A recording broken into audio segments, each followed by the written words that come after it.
ஈராக்கை சார்ந்த ஒரு அறிஞர் எழுதிய ஒரு புத்தகம். இந்த புத்தகத்தினுடைய அர்த்தம் வானலோகத்தின் நீதிமன்றங்கள் என்று சொல்லப்படும். உலகத்தினுடைய நீதிமன்றங்கள் இருக்கிறது அல்லவா, உலகத்தினுடைய நீதிமன்றங்கள் விலை கொடுத்து வாங்கப்படும். உலகத்தினுடைய நீதிமன்றங்கள் சாதாரணமாக எம்முடைய நாவாற்றல்களால் நாங்கள் தப்பித்துக் கொள்ள முடியும். உலகத்தினுடைய நீதிமன்றங்கள் எம்முடைய வெளிப்படையை பார்த்து நீதம் செலுத்த முடியும். அதாலத்து ஸமா, வானலோகத்தில் ஒரு நீதிமன்றம் இருக்கிறது. அந்த நீதிமன்றம் எம்முடைய அந்தரங்கங்களை காணக்கூடிய ஒரு நீதிமன்றம். அந்த நீதிமன்றம் எந்த செல்வங்களும் அந்த நீதிமன்றத்திலே, யாரினுடைய லஞ்சமும் அந்த நீதிமன்றத்திலே எடுபடாது. வலா ஷஃபிய, யாரினுடைய சிபாரிசும் அந்த நீதிமன்றத்தில் எடுபடாது. அந்த வானலோகத்தினுடைய நீதிமன்றம் என்ற அந்த தலைப்பில் அந்த புத்தகத்தில் ஒரு வரலாற்றை அந்த ஆசிரியர் பதிவு செய்கிறார். ஈராக்கினுடைய பக்தாத் ஒரு இறைச்சிக்காரர் இருந்தார். பக்தாத் காலையில் தஹஜ்ஜத் நேரத்தில் எழுந்திருப்பார். அவருக்கு ஒரு 4-5 குழந்தைகள் உண்டு, மனைவி, அமைதியான ஒரு மனிதர், யாரோடையும் எந்த வம்புக்கும் செல்ல மாட்டார். ஒரு 20 வருடமாக பக்தாதில் வாழ்ந்து கொண்டிருக்கிறார். ரொம்ப அமைதியானவர். தஹஜ்ஜத் நேரத்தில் எழுந்திருப்பது, தன்னுடைய கத்திகளை எடுத்துக்கொண்டு ஆடுகள் இருக்கக்கூடிய அந்த மேய்ச்சல் நிலங்களுக்கு செல்வார். ஆடுகளை அறுத்துவிட்டு ஃபஜ்ரினுடைய தொழுகையை நிறைவு செய்ததற்கு பிறகு ஆட்டினுடைய அந்த கரியை உரித்து நகரத்திற்கு கொண்டு வந்து வித்துக் கொண்டிருக்கக்கூடிய ஒரு இறைச்சி வியாபாரி. அல்லாஹ்வின் பக்கம் மீள்வோம், அல்லாஹ் நம்மை காணாமல் இல்லை. நம்மில் பல தைரியம் உண்டு. நம்ம சகோதர சகோதரிகளுக்கு திருந்துவதற்கு வாய்ப்பு இருக்கிறது, திருந்துவதற்கு இன்னும் காலம் இருக்கிறது. நாம் இன்னும் நீண்ட ஆயுளோடி வாழ்ந்து விடலாம். இல்லை சகோதரர்களே, இன்ன பத்ஷ ரப்பிக லஷதீத், அல்லாஹ் சொல்கிறார், அல்லாஹ்வுடைய பிடி மிக கடுமையானதாக இருக்கும்.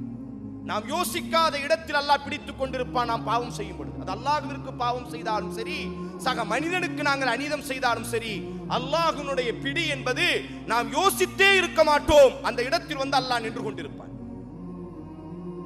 அந்த மனிதர் ரொம்ப நல்ல மனிதர். 20 வருட காலம் கூஃபா, பக்தாதினுடைய வீதிகள் மிகவும் பெயர் போன ஒரு மனிதர், நியாயமாக நல்லவராக வாழக்கூடிய ஒரு மனிதர். ஒரு நாள் ஃபஜ்ர் தொழுகைக்கு முன்னால் எப்பொழுதும் அவர்களுடைய ஆதத் வழக்கமாக கத்தி எடுத்துட்டு வயக்காட்டுக்கு செல்கிறார். ஆட்டு மந்தைகள்ல ஆட பிரிச்சு அறுத்துட்டு இருக்கும் பொழுது திடீரென்று ஒரு அசரீதியான ஒரு சத்தம், கொல்லாதீர்கள், என்னை கொல்லாதீர்கள் என்பதாக ஒரு சத்தம். சத்தம் வந்த இடத்துக்கு போய் பார்க்கிறாரு. ஒருவன் இரத்த வெள்ளத்தில் மிதந்து கொண்டு கிடக்கிறார். அவன் வயிற்றுல குத்தப்பட்டு ரத்தங்கள் வெளியேற்றப்பட்டு மரணித்து செத்து கிடக்கிறான். இவர் அப்படி மெய் மறந்து இவனை யார் கொண்டிருப்பார்கள் என்று சுத்தி கித்தி பார்க்கும் பொழுது ஒட்டுமொத்த ஊரும் திரண்டு விட்டார்கள். இவரினுடைய கையில கத்தி இருக்கு, ஆடறுத்த கத்தி, இவர் மேல் ஃபுல்லா ரத்தம். உடனே மக்கள் எல்லோருக்கும் நம்பிக்கையும் இல்லை, இவர் இப்படிப்பட்ட நபரும் அல்ல, இந்த பாவத்தை செய்யக்கூடியவரும் இவர் அல்ல, இதுவரை யாரையும் காயப்படுத்தியதும் இல்லை, இவரை பற்றி இதுவரை எல்லோரும் நல்ல வார்த்தை. ஆனால் நம்பவும் முடியவில்லை, நம்பாமல் இருக்க முடியவில்லை.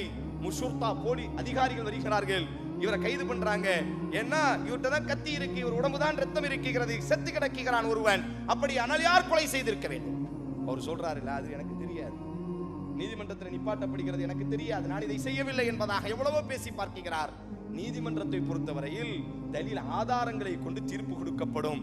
அப்படியானால் நீ செய்யவில்லை என்று சொன்னால் யார் செய்தது? இதை செய்ததற்கான தடயங்கள் உன்னிடத்திலே அத்தனை தடயங்களும் இருக்கிறது என்று சொல்லி அவருக்கு பக்தாதினுடைய நீதிமன்றம் மரண தண்டனை என்பதாக நாளைய துஹாவினுடைய நேரத்தில் இவரினுடைய கழுத்துகள் பகிரங்கமாக அறுத்து எறியப்பட வேண்டும், இவருக்கு மரண தண்டனை என்பதாக தீர்ப்பு கொடுக்கப்படுகிறது.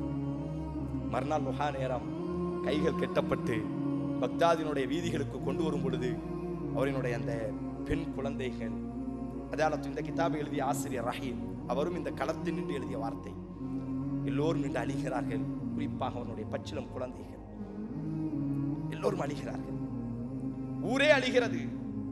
நல்ல மனிதனாக காட்சிப்படுத்தப்பட்டவன் எல்லாரும் அழுகுறதை பார்த்த உடனே, அவன் குழந்தை அழுகுறதை பார்த்த உடனே அந்த இறைச்சி வியாபாரி ஒரு வார்த்தை சொன்னார், எனக்காக அழாதீர்கள், உண்மையில் நான் இந்த தவறை செய்யவில்லை, உண்மையில் இந்த தவறை நான் செய்யவில்லை, நான் எவனையும் கொலை செய்யவில்லை, ஆனால் சாகுவதற்கு தகுதியானவன் தான் இன்றைய தினம் சாக போகிறான்.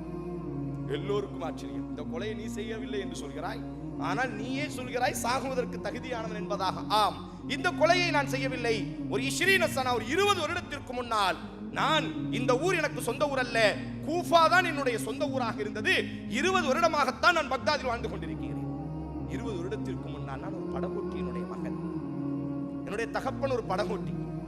யூப்ரட்டிஸ் நதிக்கரையிலே இக்கரையில் மக்களை ஏற்றிக்கொண்டு அக்கறையிலே நான் மக்களை இறக்கி விடுவேன். ஈராக்கினுடைய நதியில் அங்கிருக்கக்கூடிய மக்களை ஏற்றிக்கொண்டு இந்த கரையில் இறக்குவது, இதுதான் என் தகப்பனினுடைய தொழில். தகப்பன் மரணித்தார், படகு எனக்கு உரிமையானது.